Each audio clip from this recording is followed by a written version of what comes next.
Halo guys, jumpa lagi dengan aku Rizky. Oke, di video kali ini kita akan bahas kekurangan dan kelebihan dari Redmi 14C. Yap, ini adalah HP entry level terbaru dari Xiaomi.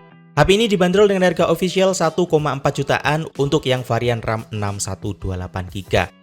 Buat teman-teman yang masih mending buat ambil Redmi 14C, kamu bisa simak dulu video ini sampai habis guys. Oke, dan langsung saja kita bahas kelebihan dan kekurangan dari Redmi 14C. Pertama kita lihat dulu kelebihan dari Redmi 14C. Kelebihan yang pertama yaitu di desain Redmi 14C ini. Yap, Redmi 14C menggunakan backdoor dengan bahan kaca. Di harga 1,4 jutaan kita udah mendapatkan HP dengan backdoor kaca. Dan tentunya backdoor kaca itu aman banget ya guys dari jamur ataupun goresan-goresan. Oh ya, dan di sini aku ambil yang warna ungu dan ini warnanya cakep banget. Mirip-mirip dengan warna ungu yang ada di Redmi Note 13 Pro 5G ku guys. Ya, ini cakep banget. Kelihatan premium. Kelebihan yang kedua yaitu di bagian layar. Yap, Redmi 14C ini menggunakan layar yang cukup lebar yaitu 6,88 inch. Jadi layarnya tuh lega banget buat teman-teman yang suka nonton atau teman-teman yang suka dengan layar lebar ya. Ini udah lega banget.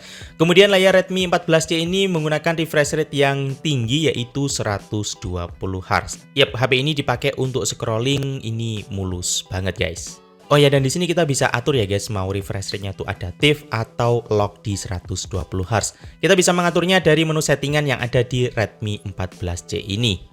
Kelebihan yang ketiga di bagian kamera. Redmi 14C dibekali dengan kamera dengan resolusi yang lumayan tinggi yaitu 50 megapiksel. Nah, Redmi 14C ini menggunakan setup dual kamera guys, satu lensa dengan resolusi 50 megapiksel dan 2 megapiksel lagi depth sensor. Yap, bisa kita pakai untuk foto dengan gaya bokeh. Dan untuk hasil jepretan dari Redmi 14C ini lumayan oke ya, hasilnya seperti ini.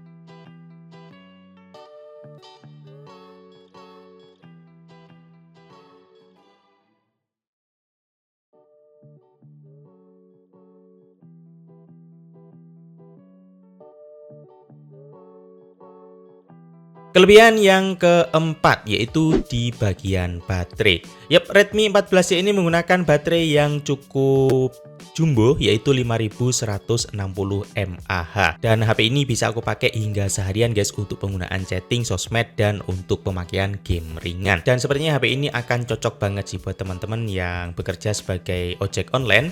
Jadi kalian bisa online seharian dengan Redmi 14C ini. Dan juga Redmi 14C ini udah support 18 watt charging. Jadi untuk pengecasannya lumayan cepat. Oh ya, di paket penjualannya kita juga dibekali kepala charger 33 watt guys. Oke, kelebihan yang keenam yaitu RAM HP ini lumayan jumbo dan ya Redmi 14C itu memiliki dua varian guys. Yang pertama yaitu varian RAM 6128GB dan yang kedua yaitu varian RAM 8256GB. Dan di sini aku ambil Redmi 14C yang varian RAM 8256GB. Dan di sini kita juga masih bisa menambahkan RAM virtual hingga 8GB. Kita bisa mengaturnya dari menu settingan yang ada di Redmi 14C ini. Jadinya kita bisa mendapatkan RAM 16GB guys. Ya, ini RAM yang sangat jumbo banget. Lanjut kelebihan berikutnya yaitu slot SIM yang digunakan di Redmi 14C. Yap, di sini Redmi 14C masih menggunakan triple slot ya guys. Ya, walaupun HP ini udah memiliki penyimpanan yang sangat besar banget, tapi aku pribadi sering banget guys untuk memindah-mindahkan file dari HP ke komputer atau dari komputer ke HP melalui micro SD. Jadi dengan adanya slot micro SD ini akan mempermudah pekerjaanku guys. Kelebihan berikutnya yaitu OS yang digunakan di Redmi 14C. Yap, di sini Redmi 14C udah dibekali dengan OS terbaru dari Xiaomi yaitu HyperOS dengan Android 14. Tentunya di HyperOS Android 14 ini ada beberapa fitur-fiturnya HyperOS yang cakep dan langsung bisa kita nikmati di Redmi 14C ini. Salah satunya yaitu fitur lock screen dan di sini kita bisa tap dan tahan pada lock screen-nya. Kita dibekali dengan banyak template lock screen dan kita bisa bebas melakukan kustomisasi lock screen di sini. Jadinya nggak bikin bosen ya guys tampilan dari Redmi 14C ini. Oke, kelebihan yang terakhir yaitu adanya NFC di Redmi 14C. Yap, di harga 1,5 jutaan kita udah mendapatkan HP yang udah dibekali dengan NFC. Nah, buat teman-teman yang menggunakan e-money, NFC akan sangat berguna banget ya guys. Kita bisa dengan gampang banget untuk ngecek ataupun top up e-money dari HP kita. Oke guys, dan itu tadi beberapa kelebihan dari Redmi 14C. Berikutnya kita akan bahas kekurangan yang ada di Redmi 14C ini. Kekurangan yang pertama yaitu di desain kamera yang diberikan oleh Redmi 14C ini. Yap, di sini aku pribadi kurang suka dengan desain kamera yang diberikan di Redmi 14C ini. Desainnya bulat gede di tengah seperti ini guys, dan aku lihatnya ini kurang proporsional. Yap, di sini Redmi 14C memiliki 4 mata, dan sebenarnya kalau kita lihat lebih detail lagi, di sini cuma ada 2 lensa aja. Satu lensa 50 megapiksel dan satu lensa 2 megapiksel untuk depth sensor. Untuk mata bagian atas di sini ada LED flash, dan mata yang bagian bawah di sini cuma ada tulisan 50 megapiksel AI kamera. Ya, bisa dibilang ini cuma gimmick aja guys. Oke, kekurangan yang kedua yaitu penyimpanan yang digunakan di Redmi 14C ini. Yap, walaupun HP ini memiliki penyimpanan yang cukup besar yaitu 256 GB, tapi HP ini menggunakan tipe penyimpanan eMMC. Ya, teman-teman semua udah tahu ya kalau eMMC itu jenis penyimpanan yang memiliki speed cukup rendah guys. Jadi akan terasa lemot ya guys kalau kita pakai untuk memindahkan file yang cukup besar. Atau saat kita pertama kali buka game ya guys, untuk loading pertamanya tuh akan terasa sangat lama banget. Kekurangan yang ketiga yaitu chipset yang digunakan di Redmi 14C ini. Oke, dari sisi dapur pacu, Redmi 14C menggunakan chipset MediaTek Helio G81 Ultra. Yap, ini merupakan chipset baru di Indonesia dan chipset ini dirilis di tahun 2024 ini.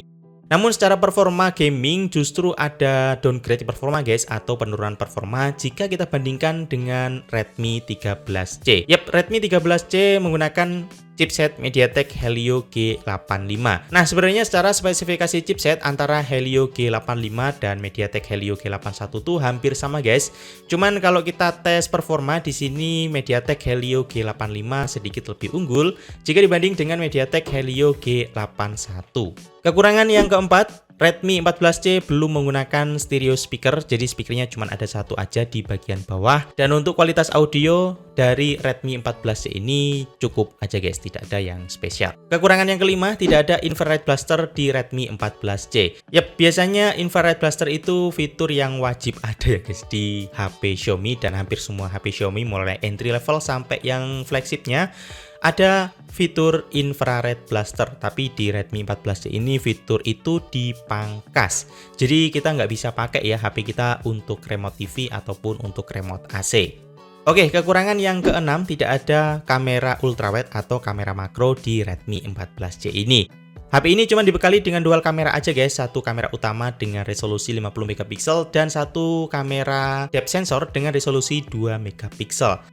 Kekurangan yang terakhir yaitu di perekaman video Redmi 14C ini. Oke, ya secara resolusi kamera HP ini cukup bagus guys, yaitu 50 megapiksel. Cuman untuk perekaman videonya ini menurutku masih kurang. Nah, untuk perekaman video di sini mentok di 1080 30 fps dan belum ada fitur stabilizer di Redmi 14C ini. Jadinya kalau kita pakai untuk rekam video, ini hasilnya akan goyang-goyang banget, terutama kalau kita pakai untuk rekam sambil jalan. Dan di sisi perekaman video Redmi 14C masih kalah ya guys dibanding dengan HP dari Transsion seperti Infinix, dimana harganya tuh nggak jauh beda, tapi di Infinix kita udah mendapatkan stabilizer dan mendapatkan perekaman video dengan resolusi 2K. Oke teman-teman, ini hasil perekaman video Redmi 14C. Aku pakai di 1080 dengan 30 fps dan hasilnya seperti ini teman-teman. Kalau aku lihat secara langsung sih dari preview kamera, kelihatan dia gambarnya kurang vivid ya guys, dan cenderung agak flat sih untuk gambarnya. Kemudian untuk stabilisasi kalau kita pakai jalan di sini, kalau aku lihat langsung dari previewnya ini goyang-goyang banget teman-teman. Ya karena ini tidak built-in stabilizer ya. Kita coba guys untuk jalan ke sana. Dan ya teman-teman bisa nilai sendiri ya untuk hasil perekaman videonya seperti ini. Untuk audionya juga aku rekam langsung dari internal mikrofon. Oke guys, dan itu tadi beberapa kekurangan dan kelebihan dari Redmi 14C. Gimana guys pendapat kalian? Langsung aja tulis di kolom komentar. Like video ini kalau kamu suka, dislike aja kalau udah suka. Dan aku Rizky, sampai jumpa di video berikutnya.